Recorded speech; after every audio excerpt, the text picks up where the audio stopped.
Episode 3's filming had technically begun before Episode 2 was even finished, as Lucas shot a scene of the Lars moisture farm to show the delivery of the baby Luke to Owen and Beru, a scene that ultimately would be replaced in the final film. More footage was also shot before there was even the first word written in the script.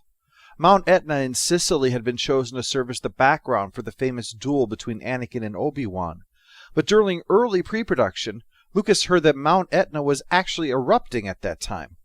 Lucasfilm scrambled to film it, a feat that involved quickly securing permission from the Italian government and arranging camera rentals, lodgings, and even a local guide to be prepared for the small team to get sent in and get footage that will hopefully be used for the planet Mustafar. But of course, the real shooting was a year away, and it gave time for the production to finally address the elephant in the room, which was Lucas himself.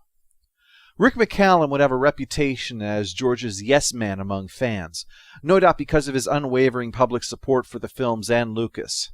And that's not to say that he didn't have tremendous respect for his boss. McCallum had taken the job working on the Young Indiana Jones Chronicles because after a slew of personal pictures that were well received but didn't take off, he thought doing a more commercial work would be good for his career. It wasn't until the job started that he realized that Lucas wanted to do a commercial work, just not in a commercial way, in a way that was actually similar to the smaller personal films that McCallum had been doing. This had impressed McCallum, and the fact that Lucas didn't have an ego that matched his success, uncommon in film in general and American film in particular.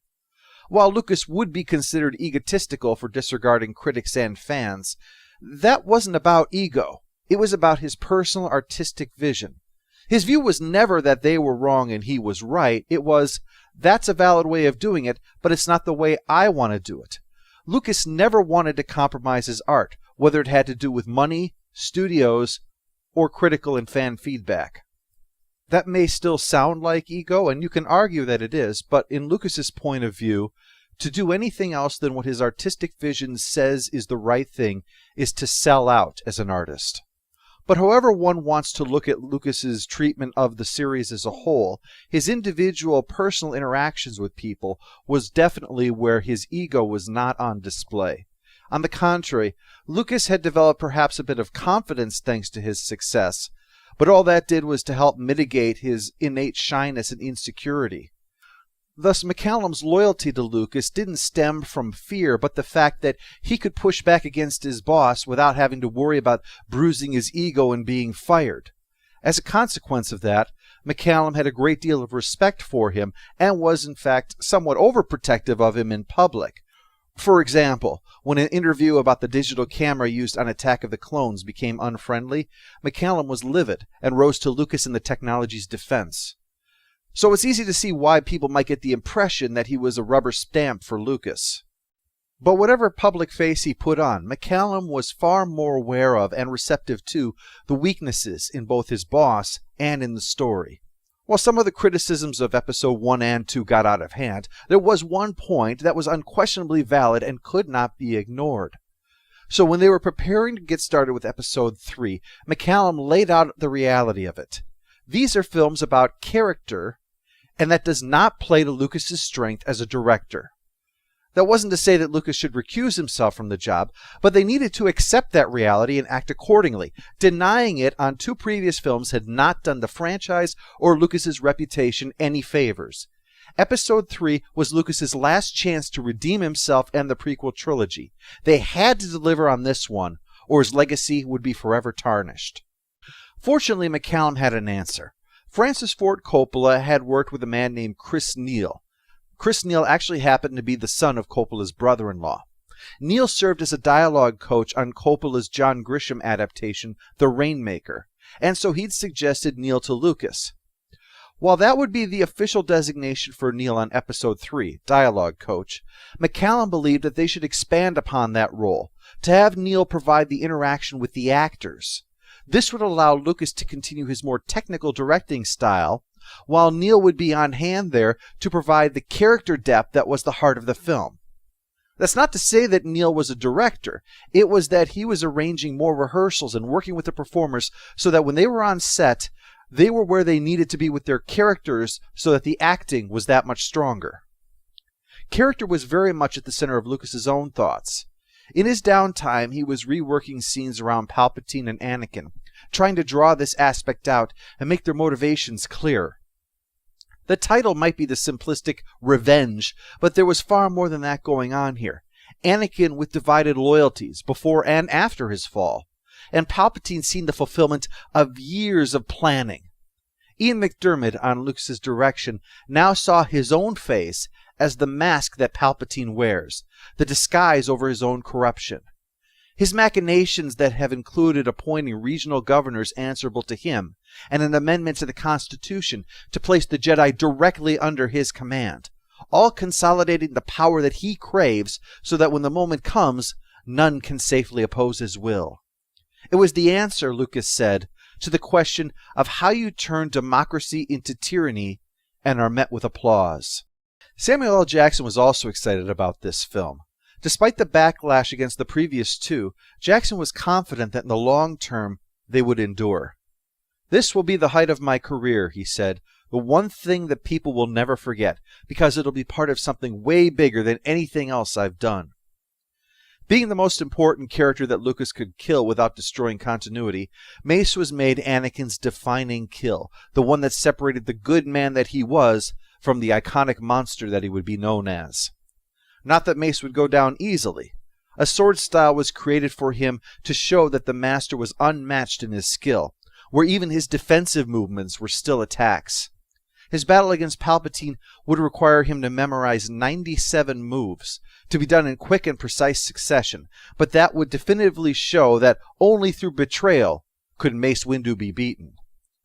Jackson's clearly pleased with the situation, though. Quote, "I'm bending those lightning bolts right back at him. I'm like, yeah, who's your daddy now?" It was this act that would see the physical transformation of Palpatine to the corrupt toad appearance of the original trilogy, although only played by McDiarmid in one film, as the other had a different actor for the face and still another for the voice. Thus, during the shoot, after completing the scene announcing to the Senate the reorganization of the Republic into the Empire, McDiarmid was taken aside to shoot a scene for a film that had been completed nearly a quarter of a century earlier. Lucas was interested in ironing out these small issues so that all 6 films fitted together better. So despite some of the backlash over the special edition, he was once again tinkering with the original trilogy. While this would frustrate some fans to no end, the reason for this comes down to 2 points. First, Lucas clearly has some form of obsessive-compulsive disorder. That's not an attack or a joke. We have many examples from him insisting on exactly the same pencils and notepads being used for scripts, to snipping his hair when frustrated, to lecturing his staff on the importance of consistency in the most trivial of things. These are not attempts to excuse Lucas, merely to explain that for him, these are the kinds of things that gnaw at him, to the point where he'll spend more money than you and I will see in our lifetimes to fix some minor issue that didn't need fixing in the first place. The second reason stems from his background as a documentary filmmaker. I've mentioned numerous times about Lucas and his documentary-style film approach, but in addition to the previous examples I've mentioned, such as the way Lucas would choose to shoot things, documentaries are usually about a narrative. Filmmakers record everything they can, and then from this huge supply, the story unfolds, pieced together over time to give an interpretation of events to the audience. And that narrative, which draws from reality, nevertheless is created in editing. Thus you can see why Lucas is drawn to the editing process and fascinated with ways to improve it. But to give an example of this, The King of Kong is a documentary about a challenge over the top score of Donkey Kong, and its narrative is a David and Goliath tale of the big shot success and the outsider family man. When you want your name written into history, you have to pay the price. The fact of the matter is, Bill is the best classic arcade gamer of our era.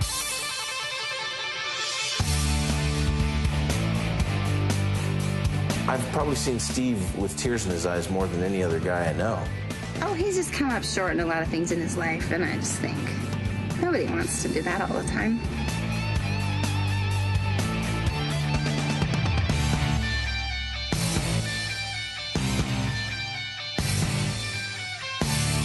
After the film's release, though, there was a controversy about it being misleading, that it misrepresented or creatively edited things to further its own narrative over the actual events that happened. That the film exaggerated the flaws of one individual while downplaying the flaws of the other. Now, I'm not bringing that up to weigh in on this either way, but rather to show that this approach is all about going through what you have and building a story from it, and you can construct many different narratives from all of the events that happen. This was Lucas's approach to making his movies, to shoot a bunch of stuff and build the story out of that, and then go out and shoot new footage if something is missing, such as in Attack of the Clones when he shot footage of Obi-Wan and Anakin. His narrative was that these two were good friends, but the footage wasn't showing that. So, as a documentary filmmaker, he went out looking for that stuff until he finally found it, or, in this case, created it. So, in this approach to filmmaking, the film's creation is a constantly evolving process. Movies are shaped like clay into their final form. And so to Lucas, revising the film even after its release, and remember, Lucas was doing this way back in 1977 as well, to him, that was perfectly reasonable. However one might feel about this approach to a film that's already been released, this approach during the creation of Episode 3 is especially notable, because in a sense, it's what saved that picture. Lucas put together a cut that told his story of Anakin's fall, his lust for power leading to his betrayal and corruption, helped along by a plot by the Jedi against Palpatine. They had been sensing a growing darkness surrounding him, and they were concerned that he wasn't ending the war despite the decapitation of the Separatist military leadership, that he was going to perpetuate this war in order to maintain his stranglehold on the Republic. Lucas showed this cut to others, solicited opinions, and frequently the comment was the same, that Anakin just didn't seem to have a strong enough motive to join the Sith. Suggestions were coming back about having someone he cares about killed and his desire for revenge, as the title suggests. But that wasn't what Lucas wanted.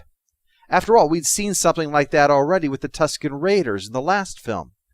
While there would need to be a final point where Anakin crosses a line, Lucas didn't want to be it so stark as good Anakin driven to do bad things. He wanted us to see the descent, to see that, having tasted the dark side's power, Anakin would be drawn back to that, would become less and less inclined to resist it, more and more inclined to rationalize each step in using it. The perceived Jedi revolt was the final justification. If even the Jedi Order want power, why can't I have it? The vengeance angle just wasn't in keeping with that notion. But he saw their point. He'd made Anakin's descent too intellectual, too unspoken and subtle. To see his tragic fall, Lucas needed to give the audience a better way to empathize with what Anakin was experiencing. So he went back to all that footage and began reshaping the narrative. No longer was it a strictly Faustian tale of selling one's soul for power. Revenge of the Sith was being reworked so that we would see the good man turning in desperation to the only answer that was there for him. Lucas went so far as to take footage of Padme's delivery involving Obi-Wan and instead inserting it early on as a vision, one that we actually witness, of her dying and Anakin helpless. On the one hand are Jedi who not only have no answer, but say the very question is a mistake, that letting go is what is required. And on the other is the Sith mentor who offers the answer within the power that Anakin himself sensed when he slaughtered the Tusken Raiders and executed Count Dooku, even as Dooku had chided him about having anger and hate but failing to make use of them. His descent now was easy to see, one more step made for the right reason, one more step causing another wrong, until right and wrong no longer mattered to him, and the power was all that he desired. Peace, security, and most importantly, his Padme would all be granted by that power. A few new scenes were shot and dialogue looped, and now Anakin goes to the Jedi to warn them about Palpatine, so their arrival is no longer solely because he refuses to seek a diplomatic end to the war now that it's effectively over. Despite the substantial change to the story, mostly this was just a matter of Lucas reshaping all the footage he had into an entirely new narrative. Anakin was no longer tragic because he sold his soul for power. He was tragic because he sold his soul for love, and the very act killed the one he loved. These efforts paid off. Revenge of the Sith brought in $850 million worldwide and was greeted with more critical acclaim than the previous two films. And while some aspects would be heavily criticized, such as the scream of Vader upon learning of Padme's death, made all the more notable by a poorly translated bootleg as "do not want," despite this, Episode 3 was generally accepted as a marked improvement among fans and a satisfying conclusion, even if the villains were triumphant and the heroes forced to go into hiding. But it was finally complete. The prequel series had been promised a quarter-century earlier by the labeling of The Empire Strikes Back as Episode 5. And now, Lucas's saga had come to its conclusion. He had other ideas for Star Wars, certainly, and was happy to continue licensing out his universe, but he had no plans to ever go back to the sequel trilogy.